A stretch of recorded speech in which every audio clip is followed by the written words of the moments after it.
Tuhan bersamamu.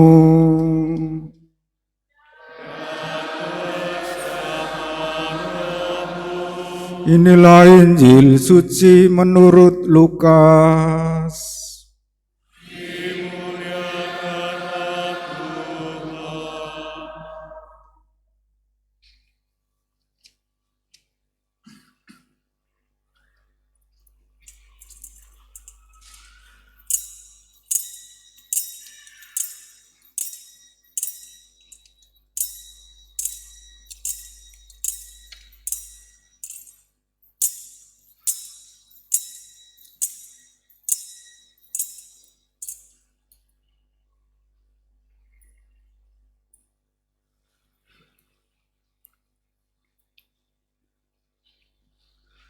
Sekali beristiwa, Yesus berbicara kepada orang banyak tentang kerajaan Allah.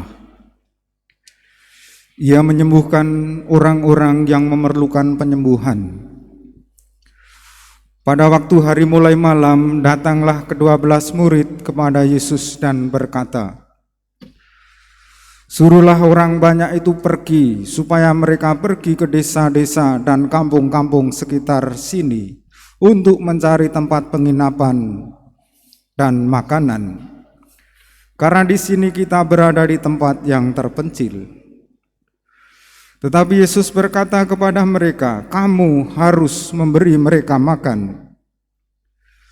Mereka menjawab, "Yang ada pada kami tidak lebih dari 5 roti dan 2 ikan, kecuali kalau kami pergi membeli makanan untuk orang sebanyak ini." Sebab di situ ada kira-kira 5.000 orang laki-laki. Lalu Yesus berkata kepada murid-muridnya, "Suruhlah mereka duduk berkelompok-kelompok kira-kira 50 orang setiap kelompok." Murid-murid melakukannya dan menyuruh semua orang banyak itu duduk. Yesus mengambil roti dan 2 ikan itu, lalu menengadah ke langit dan memberkati, kemudian memecah-mecahkan roti itu dan memberikannya kepada para muridnya, supaya dibagi-bagikan kepada orang banyak. Mereka semuanya makan sampai kenyang. Lalu dikumpulkan potongan-potongan roti yang lebih sebanyak 12 bakul. Demikianlah Injil Tuhan.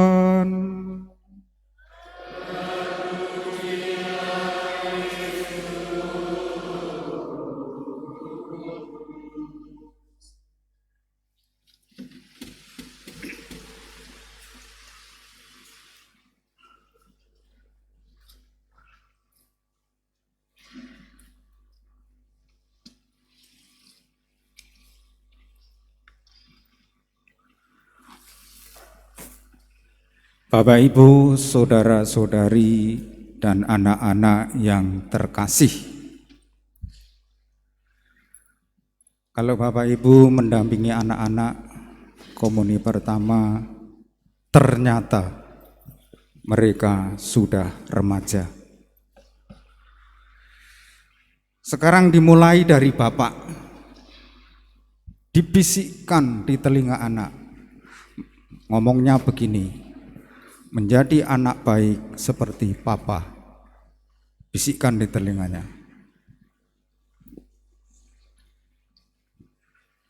Benar ya, menjadi anak baik seperti Papa. Karena hal baik dan jelek itu biasanya dimulai dari Papa. Maka dimulai dari Papa. Sekarang Mama bisikkan ke telinga putra-putrinya masing-masing. Menjadi anak baik seperti Mama.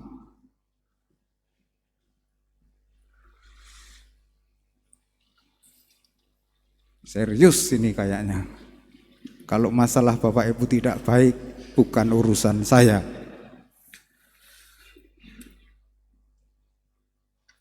Suara Bapak Ibu itu suara Allah, suara yang penuh kuasa. Dan saya harap tertanam di dalam hati anak-anak menjadi sistem nilai yang mereka hayati. Menjadi anak baik.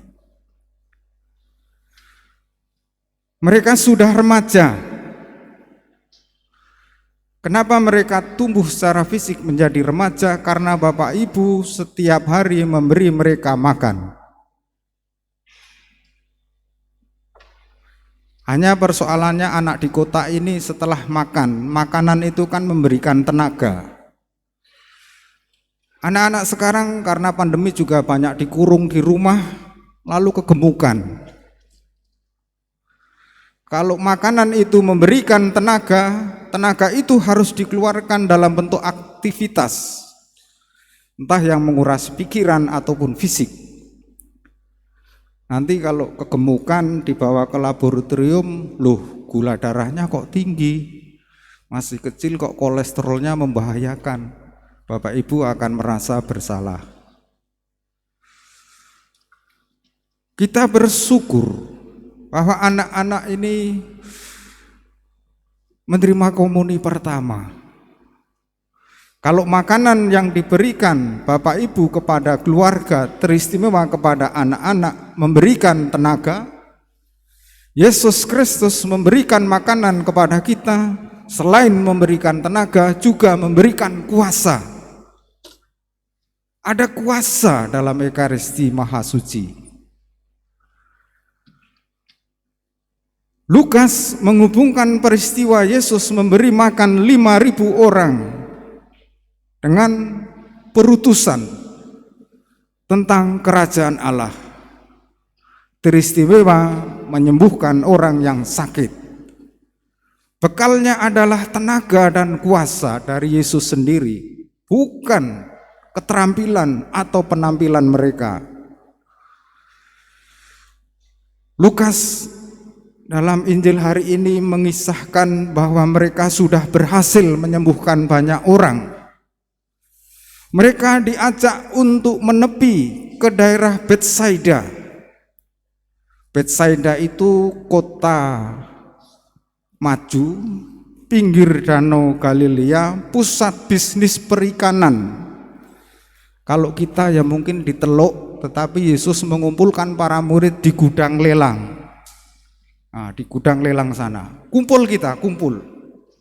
Kalian sudah berhasil menyembuhkan banyak orang, sudah berhasil mengusir roh jahat, kita kumpul di gudang lelang. Untuk apa? Untuk merenungkan perjalanan mereka. Ketika mereka kumpul di gudang lelang itu, banyak orang datang.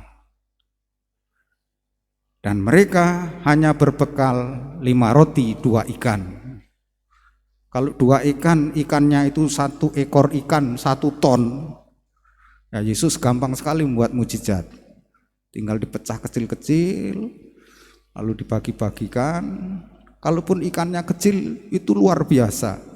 Tapi ikannya saya bayangkan supaya kita lebih gampang, ikannya 1 ekor 1 ton. Jadi 2 ekor ikan 2 ton, cukup untuk 5.000 orang. Kita punya bekal yang agung dan mulia.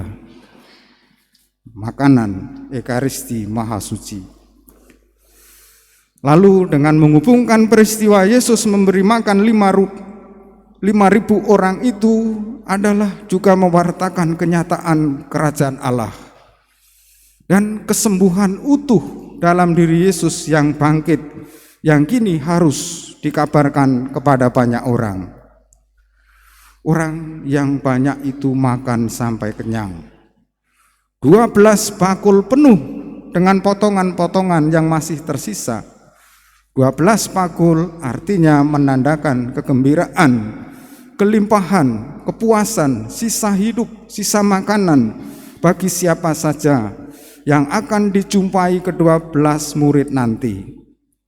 Kita merayakan Ekaristi serta merayakan keberhasilan Kristus dalam membawakan kerajaan Allah kepada orang banyak. Anda adalah apa yang Anda makan. Kalau kita makan Yesus, kita harus seperti Yesus. Anda adalah apa yang Anda kasihi. Kalau Anda mengasihi makanan, pasti tidak membuang-buang makanan. Kalau Anda mengasihi anak-anak, pasti tidak menyakiti mereka. Kalau suami istri saling mengasihi, pasti setia satu sama lain. Kita merenungkan, Anda adalah apa yang Anda makan, dan Anda adalah apa yang Anda kasihi. Dengan Ekaristi, Allah memberi kita tenaga, Allah memberi kita kuasa. Dan maka dengan Ekaristi itu kita harus punya aktivitas, punya kegiatan, punya kreativitas yang menguras pikiran, yang menguras energi. Pilihannya bukan memilih yang baik atau yang jahat, tetapi memilih yang baik di antara yang baik, lalu menjadi yang terbaik. Kita berdiri, kita perbaharui iman kita.